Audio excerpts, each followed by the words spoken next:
ang pagiging guro ang pinakadakilang propesyon. Kung wala sila, walang doktor, engineer, writer, negosyante, politiko, at kung ano-ano pang trabaho.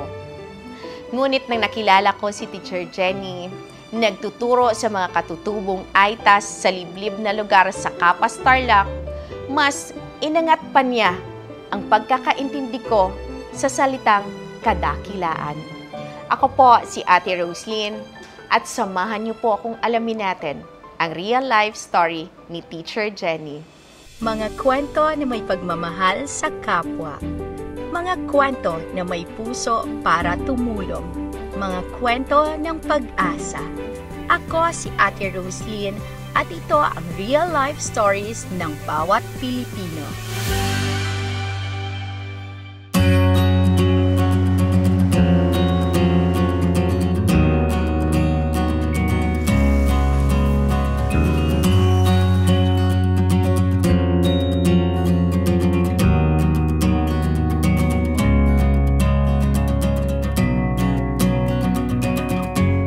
Morning po! Makiraan po!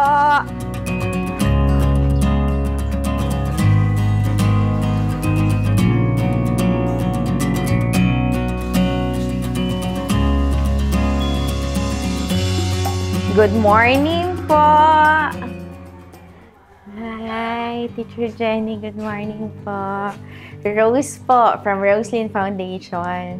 Kamusta kayo, Teacher Jenny? Mabuti naman po.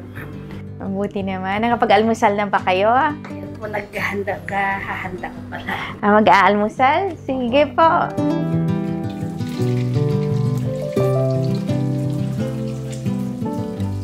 So mostly po, almusal nyo, kanin at saka egg. Kamusta po kayo dito? Mabuti naman po. Wala kayong kasama? Kayo lang mag-isa nag-aalmusal? Yung pinsan ko po, siya yung laging naiiwan dito pag nasa bundok. Kaya lang umakyat siya kaninang umaga. Umakyat sa bundok, nagtuturo rin ba siya? Hindi, sa bukid po. So pagkatapos niya doon, siya na dito. Tapos kayo naman, doon na sa eskwelahan. So, Linggo na doon. okay lang ba tanungin yung mga anak nyo? Nasa ano po, may kanya-kanyang trabaho na, tapos may kanya-kanyang pamilya na rin. Magkakalayo, iba-ibang sityo. Okay. Mario. Pero within the ano lang naman, Tarlac. Apo. Kung wala yung ano nyo, yung pinsan ninyo, kayo lang dito. Opo, kaya lang, pupunta naman ako sa kabilang anak ko, ganon. Kaya wala pa rin dito. Okay. So, hindi pala kayo dito? Bali, linggo ng gabi lang po ako nandito. Kasi madaling araw na Lunes. Akyat na. Akyat na po. Tapos ang baba ninyo, everyday ba yan? Friday na po ng mga 5, ganon, makikisabay na sa mga turista. Kaya yung nangunguha ng puso ng saging, nangangalakal. So parang ang weekdays ninyo, doon na rin kayo tumitira? Kaya, ano ba, walang permanenteng address. Ay, hindi. Mayroon weekdays doon sa Tarukan Elementary School. So kayo, teacher, ilang taon na po kayo na nagtuturo sa Tarukan, Teacher Jenny? Bali, 22, pang 23 years ko na ngayong June 17. June 17, 23 years mo na nagtuturo. Wow, grabe. Congratulations! 23 years!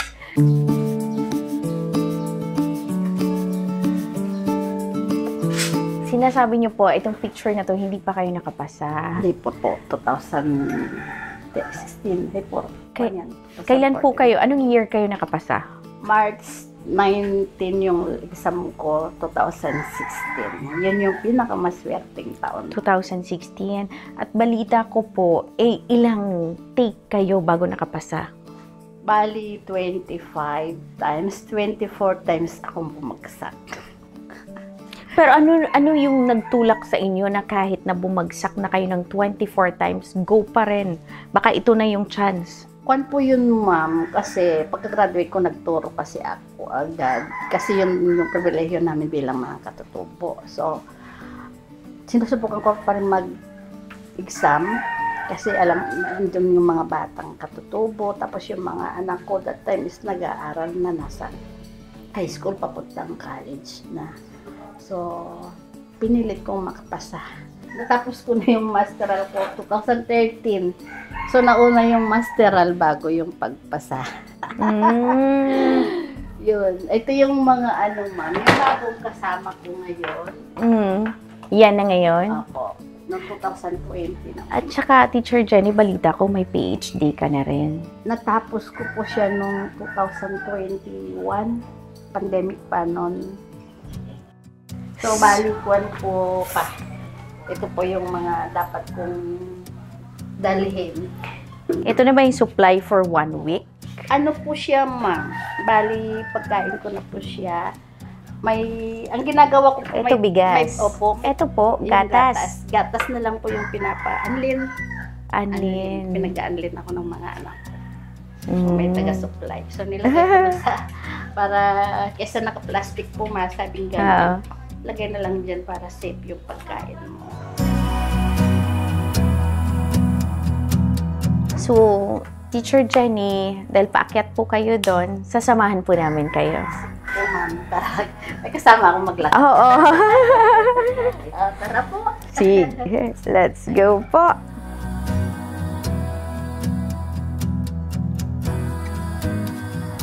Tulungan ko po kayo para maisara niyo po yung pinto.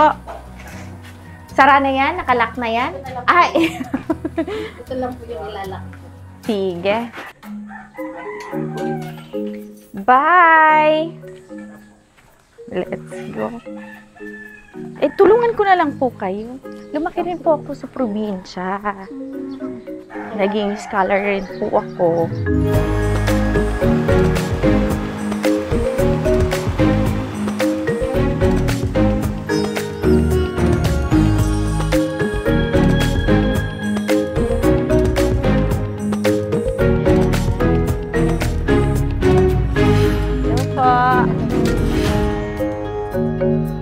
Kasama ko ngayon si Teacher Jenny. Ngayon po, aakyat kami sa Tarukan Elementary School. Isang paaralan po ito para sa mga katutubong Aita. Kung nakikita niyo po sa lugar kung saan nakatayo kami ngayon, kung lalakarin po ito na normal na ginagawa niya, aabutin po kami ng 3 oras. Pero ngayon po, sa tulong ng 4x4, 1 oras lang po ang biyahe natin papunta po doon.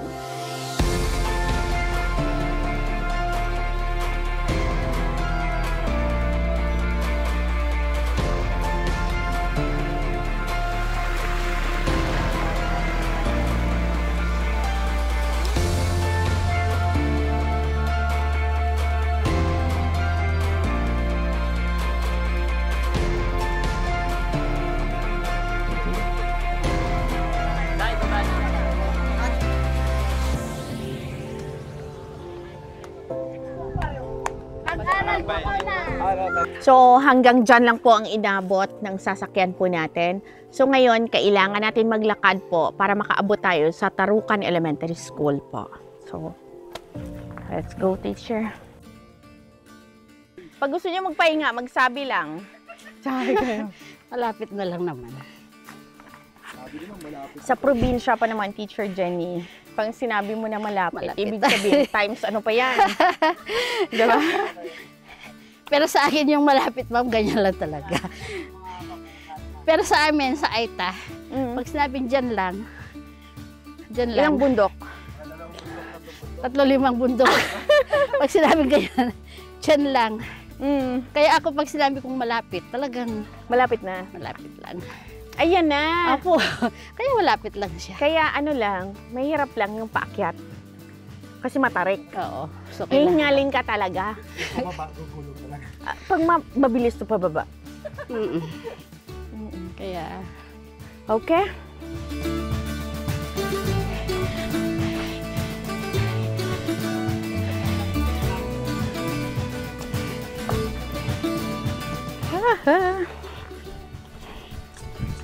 Yes.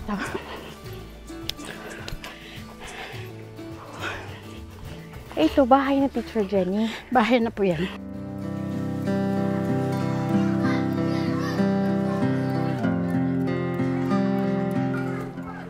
Ay, tuloy po sa school. Sige po. Ayan po yung school namin. So, dito po sa school na to, sa Tarukan Elementary School, ilang classroom po mayroon dito, Meron Teacher po Jenny? kaming bali 7. 7. Lahat yon gumagana? Lahat nagagamit? Yung dalawa po doon sa kabila, hindi na po kasi nasira na yung haligi, yung nagdudugtong. Mayroon po yung unang building doon.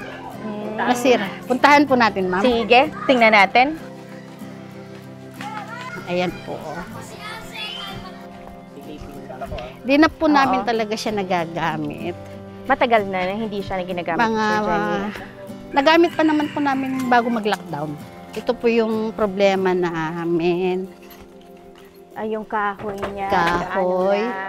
Yung nagdugtong po doon, hindi na rin pwede. So, tinali na lang namin siya ng alambre para hindi siya tuluyang humiwalay. Pagka magamit pa yung mga yero, ayan po. Okay pa naman po. Silipin natin 23 years. Ito po yun. na nakatayo. 23 years na nakatayo. So ngayon, Ito po after sila. pandemic, bumigay na. Opo, ayan na po siya. Hindi na po namin talaga pinapapasok. Doon nakahiwalay na po yung haligi. Nakatali. Delikado na siya. Kaya pag may... Anytime.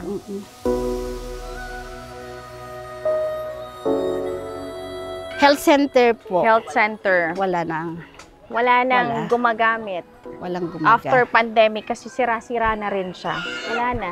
Walang pumupuntang doktor dito. Wala po. Since Pandemic na po. pandemic na. Nung start ng pandemic, wala Wala na. na Until now, wala na Wala na talaga. rin. Zero. So, pumupunta po sa baba. Sa barangay. So yung ganun. yung residente dito sa community, sila na yung pumupunta dun sa barangay, sa Opo. health center. So okay naman. Reseta po ang ibibigay. Reseta, walang gamot? Pag may stock daw, meron. Kaya lang, kadalasan reseta ang Ay, binibigay. pero pag bigyan sila reseta, paano nila bibilhin? Yun nga po yung... Kaya pag Kaya isa rin sa mga problema. Teacher Jenny, ito, classroom po ng grade 1 at saka grade 3 grade 1 and grade 3. po. Ginagamit pa. Nagagamit pa naman po, kaya lang medyo alanganin na rin. Ilang estudyante ang kaya i-accommodate ng mga classrooms na to? Yung grade 1 namin, nasa 20. Ito, dito po. Sige pa. Nauna ako lagi. Okay lang po. So, paano pag umulan to? Okay pa ba? Okay pa. May tulo din po siya. Ayan po yan. May Pag tumutulo. umulan, tumutulo din. Paano naman ang quality of education na naibibigay sa mga bata? Ano naman po masasabi ko man, pwede kaming makisabay sa baba. Actually, last year yung gumraduate namin ng grade 6, nasa top 5. Nasa baba po siya, sa O'Donnell Barangay High School. Wow. So, sumasabay kayo. Nakakasabay That's good po kami. Kaya, maski mahirap man din sa lugar namin ni Sir Gerson, yung 60 na batang galing sa ibang bansa, sa totoo lang, kami yung nagpo-provide ng pagkain. Sa inyo rin kayo. Para lang mag-stay So, yung sila. community na yung nagpapakain. Kami po ni Sir Gerson, school parang- head, sa school. Parang, yan na po ba is isa sa mga challenge na hinaharap ninyo dito? Po. Pagkain nila? Pagkain po nila para tapos kung may extra man, sabi ko kay Sir, maski taga rito sila, hindi naman lahat yan kumakain. So, pwede bang lugaw na lang at saka ilang itlog, laga, parang lahat ng paraan para lang, siyempre yung bata pag pumasok na wala lang laman ang tiyan, kamuti lang. Wala rin. Yung hindi ma-absorb ng utak niya rin. Ako nga sabi ko, pag konti lang yung kanin, hindi rin ako nakakapag-isip para gano'n. So, ito yung... So, aside po doon, may mga challenges pa ba na hinaharap ninyo sa araw-araw na pagtuturo po ninyo? Yung pagliban ng mga bata ko minsan mag-aalaga siya ng kapatid. Oo. Di po maiiwasan kasi si nanay, pupunta sa kaingin, maggagasak, mamumuso, para lang may maipakain. So, kailangan siyang umabsent para alagaan yung kapatid. So, ano po yan parati nangyayari? Hindi naman po, mga once a week. Paminsan-minsan? Once a week, kaya ganun. Ganun lang po siya kaano. So, paano nyo po, inaano po yung mga bata na pag umabsent sila, paano sila nakakahabol? Lagi po kaming may remedial classes.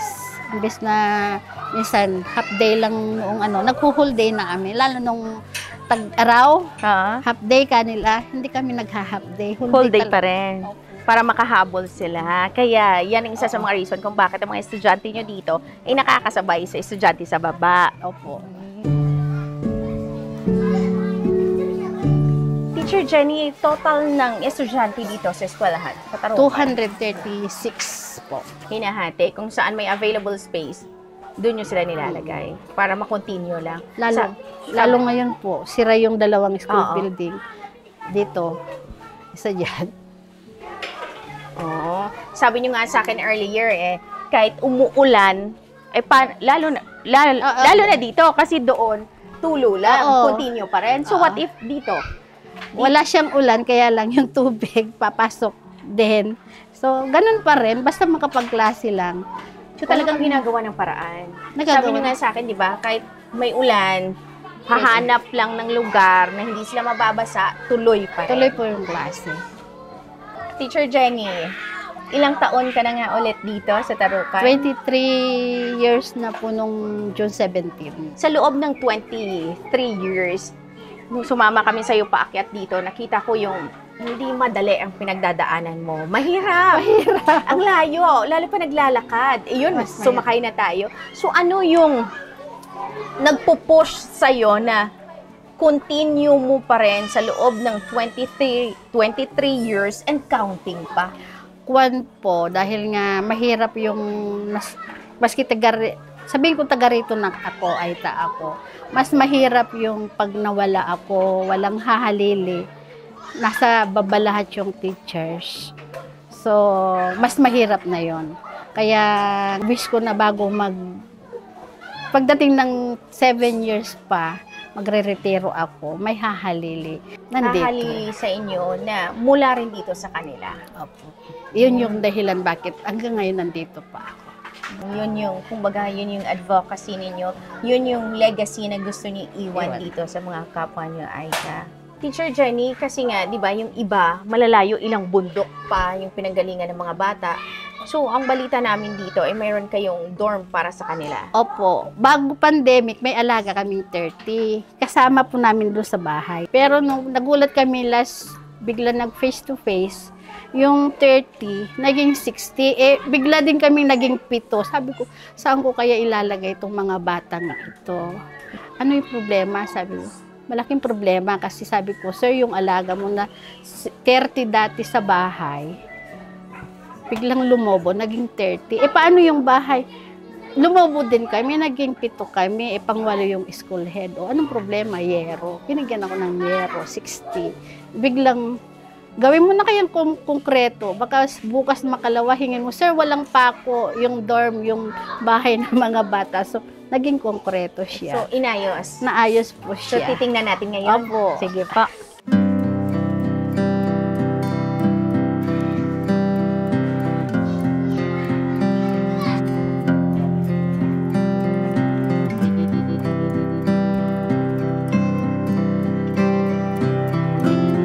Wala pong Dito taniman po. ng palay po dito. Wala no? po. Ito po Kaya yung gulay dorm. marami. Opo. Marumi lang po yung bahay namin na. 1 buwan na kami hindi pumasok.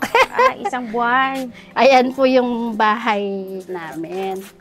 So, At Teacher Jenny, mga teachers to. Ito, opo, ikaw. may anak, may teacher po, may mga baby, ganon. Dinadala na rin po nila dito. Kaya may kanya-kanyang kwarto. So, bawat teacher, iba. Pinagawan Isa-isang ko, kwarto. pinagawan ko na rin. Parang yun yung project ko, para di na kami magkakahiwalay. Hala. Nakalak po Dala nila yung Nakalak. kanya-kanyang susi Parang sa nila. kwarto din, kanya-kanyang. Kasi ngayon nga po, holiday. At saka 1 month po talaga kaming hindi, walang pwedeng mag-utos sa amin, gano'n. Pero kayo, bumabalik kayo. Babalik at babalik po. Kasi taga dito ako. Parang dito na yung buhay mo, Teacher Jenny, no? Opo, sila na yung Sila na. May tanong ako, okay lang kung hindi mo sagutin. Ano ba? Hindi ba nagsiselos yung mga anak mo? Kasi parang most of the time are here. nasanay na po sila kasi mula bata po talagang iniiwanan ko. Naipaliwanag ko naman sa kanila na dahil hindi ako pasado, hindi ako pwedeng magturo sa baba. So, kailangan akong bumalik sa tribo kung saan. Nung pumasa na ako, pwede na akong lumipat, sabi ko. Pwede na akong magpaano sa baba. Mama, doon ka na kasi doon na yung swerte mo. Sinasabi ng mga anak mo kung Oo. gaano sila ka-proud din sa'yo. Yun nga, nagsik na nga po ako ng transfer ko para iwanan last year. Pero, di ba may masters ka na, may PhD ka na, pwede ka na ma-promote. Sa totoo lang po, noong 2019, in-offer sa akin yung isang school na doon ako, parang ako yung hanggang maging school head. Kaya lang sabi ko nung di ako pumapasa, ang sabi ko, pagbigyan mo lang po ako, pumasa, hindi ko naiwanan ng tarukan. Parang yun yung naging ano ko. Kung ma-promote din lang ako at maiiwan ng tarukan, better na nandito ako kasi pwede naman akong teacher 3 naman na ako. Pinapaayos naman yung mga ano ko para maging master teacher. So, kung ang gusto mo magturo, so magturo. So, parang inano mo na yung buhay mo dito sa pagtuturo sa tarukan. Sa kanila talaga yung...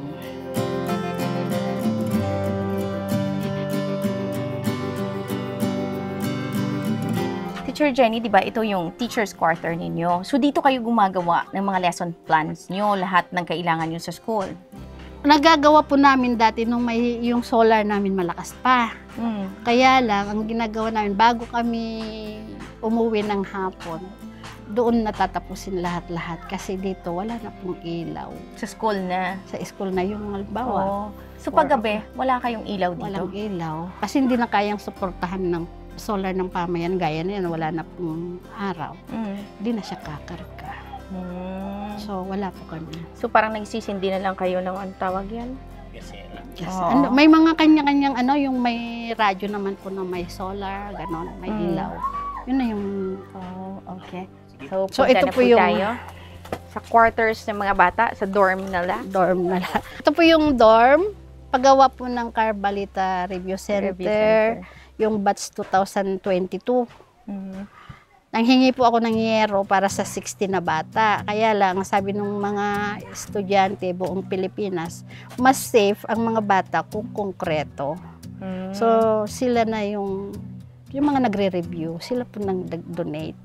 So, mayroon po siyang CR babae at lalaki. Ito po yung lutuan namin. May maliit na kalan, may malaki. Sino nagluluto para sa mga bata? May mga nanay po naka-schedule. Isang nanay sa kabilang sitio, kaya dalawa. Ganon din po sa Nanay ng mga bata na nag-stay dito? Tapos, kami ni Sir Gerson, gumagawa ng paraan para sa bigas nila. Pero yung mga gulay, dito na magagaling sa community. Dala na ng mga nanay nila pagpunta, tapos magbibigay na rin po. May 2 kwartong malalaki, pang babae, lalaki. So, ito, kaya 60? Pwede rin pong 100 kasi maluwang po talaga siya. Kaya ng 100, maximum na yon 100. Pero right now, ilan Wala. lang? Nasa 60 lang po. 60 lang. Sige. Balik na po tayo sa school. Opo. Sabi ni Sir kahapon, lagi mo naman isipin sarili mo, hindi pwede. Sabi ko, mga bata. Talagang yung love niyo po sa kanila, no? Opo. Talagang yung unconditional love. Ganun ba yun? Hindi siguro. Kasi, Teacher Jenny, hindi niyo na iniisip yung sarili niyo, binibigay niyo na lahat sa kanila eh. Parang kumbaga kasi na siya, pang-4 na buhay ko na ito. Kaya Bakit sabi po? ko nung ma-aksidente kami, mahulog kami sa ganang kataas na, sabi ko, kasama ko yung anak ko. Tapos yun nga, nung bumangga rin ulit kami, tapos nung ipanganak ko yung bunso. Talagang nakarating na ako sa, hindi na ako, 50-50. Minuto lang yung hinabol. Tapos sabi ko, kung kukunin mo ako, wag muna kasi maliliit pa mga anak ko. Ngayon sabi ko, kung mabuhayan mo ako, maski anong gusto mong gawin sa buhay ko, susunod ako. Basta mapalaki ko lang yung mga anak ko. Tapos, yung gusto mo ang mangyari, huwag yung sa akin. Kaya yun, nabuhay kami nung anak ko, yung bunso ko, yung talagang bunso ko. Kaya, yung natitira mong buhay, dedicated na dito sa kanila. Imbes na, sabi nga ng ibang supervisor, nung binigyan ako ng 86,000, hinawakan ko. Dapat, iniisip mo lagi yung sa'yo. Sabi ko, siguro magbibigay naman si Sir Carl yung para sa akin. Yan, para sa bata. Para sa bata. Nakikinabang din naman ako. Halimbawa, walang gas yung tricycle ko. Pakargahan ko, okay na rin yun. Sabi ko, tapos yun nga. Nung nagalit na naman yung supervisor, 100,000 yung gawad agila mo. Dapat pera mo yun eh. Question and answer lang, sabi niya. Ba't mo binigay yung 50,000? Shinare mo dito Binigay sa mga ko yung bata? 50. Bumili ako ng mga upuan. Parang ganun. Halos sa sitio Tarukan na ginugol ni Teacher Jenny ang kanyang oras para matutukan ang kanyang mga estudyante at pangangailangan ng eskwelahan. Hindi madali, maraming dapat isakripisyo alang-alang sa sinumpaang propesyon at tungkulin. Isang tunay na public servant na dapat tularan.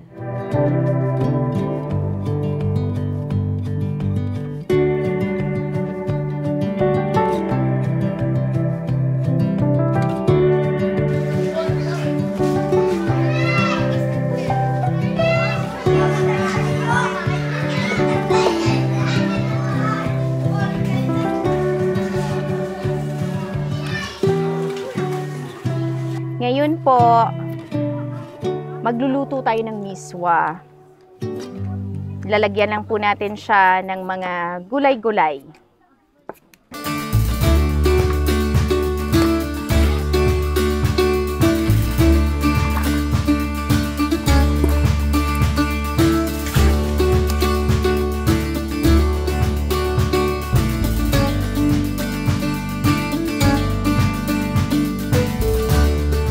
Paano na po to?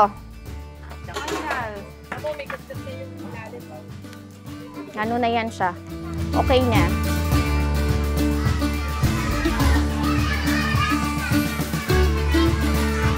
Teacher Jenny, gusto ko lang po ipakilala sa inyo yung mga kasama ko ngayon. Galing rin sa Roslyn Foundation. Ito po si Doc J ngayon, nakasama ko.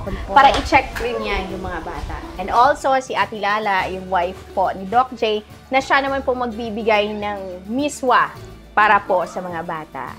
So, Teacher Jenny, alam po namin yung time, yung pagmamahal nyo, lahat binibigay nyo sa mga bata po dito. Mga aita ng mga bata. So, in behalf po sa Roslyn Foundation, ito po ay binibigay po namin para po sa kanila. So, maraming salamat po. Kasi maski nandito kami sa liblib na Puok, kung iniisip nyo wala ng mga tao dito, narating pa rin po ninyo kami para ibahagi yung mga biyayang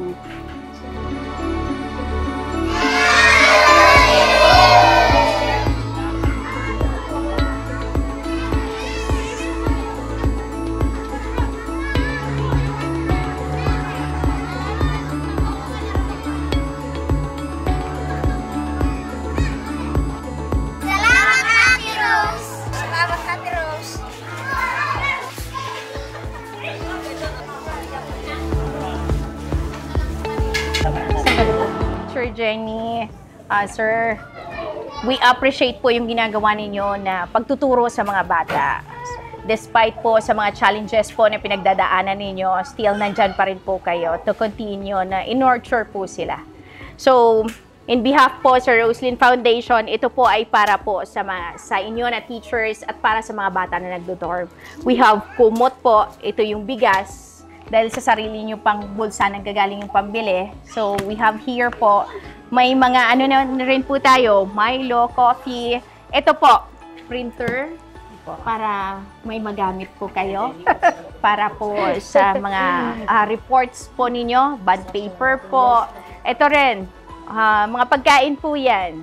Yun po. Sana makatulong at kahit papano igumaan-gaan yung mga pang ilang linggo na gastusin po ninyo, sir. Ma'am, sa ngalan ng Roslyn Foundation, gusto kong ipaabot yung taos-pusong pasasalamat. Lagi ko sinasabi, di po namin kayang tumbasan. Pero sa ibang paraan, kaya ng mga tulong nyo, makakarating po sa mga bata. yung mga lagi ko sinasabi kay Yudel, kung kaya po niyo kaming suportahan. Kasi gusto po namin matuto talaga. At pag someday, may mga batang from Tarukan na hahalili after 7 years. Yun po yung pangarap ko bago sila iwanan. So, napakalaking bagay ito sa amin. Medyo malungkot kasi nasa kabilang bundok sila. Hindi ganun po kadali ang paglipat papunta rito. So maraming salamat po ulit. Kasi maski nasa liblib na po kami, narating pa po rin ninyo kami. God bless po. Teacher Jenny, gusto ko magpasalamat sa iyo personally kasi nga po, hindi naman madali na buksan yung buhay ninyo, dalhin kami dito para ipakita yung kung ano yung nangyayari. Maraming salamat dahil hinayaan ninyo ang Roselyn Foundation na makita at ma-share rin po namin sa manunood namin na may mga ganito pa palang community na AITA na kung sino yung may mga extra na kayang tumulong, matutulungan po nila. At saka hanga po ako sa dedikasyon. Sinabi ko nga earlier sa'yo, that's unconditional love kasi yung para sa sarili mo, para sa mga anak mo, binibigay mo pa sa mga bata dito. Kaya thank you po at thankful po ako na nakilala ko po kayo. So, salamat. Maraming salamat sa tiwala. Sir Gerson, maraming salamat din. Bilang tatay po ng Tarukan Elementary School po, sana po i-continue nyo pa na in-nurture po yung knowledge ng mga bata. Sana po hindi kayo magsawa na turuan sila magbasa, magsulat, hanggat sa kaya nyo po. Maraming salamat po. Ma'am Jenny, maraming salamat dahil unang-una, kundi dahil sa iyo, hindi makakarating yung Roselyn Foundation po dito. Sa malaking bagay po yung mga binigay po nilang mga supplies na magagamit po ng mga bata sa kanilang pag-aaral this coming school year. Una-una po, welcome po sa Humble School sa AITA community ng Tarukan. Despite po na mahirap yung daan, yung ilog, mabato, maputik, kayo po ay pumunta po dito ng maluwalhati na buong puso po ninyong pagtulong dito sa AITA community. Kaya po yung binigay po niyan ay magagamit po talaga ng mga bata. Maraming salamat po in behalf of Tarukan community, parents po and teachers and the learners. Kami po ay taus-pusong nagpapasalamat sa Roselyn Foundation. God bless po. Salamat rin po. Salamat. So, Sir Gerson, Teacher Jenny, muli po, in behalf of Roselyn Foundation, maraming salamat. Hindi na po kami magtatagal, mauuna na po kami. Baka kasi hindi namin alam ang daan pababa. Salamat po muli. At saka sa mga parents po, thank you sa pagtanggap ninyo sa amin. Thank you po.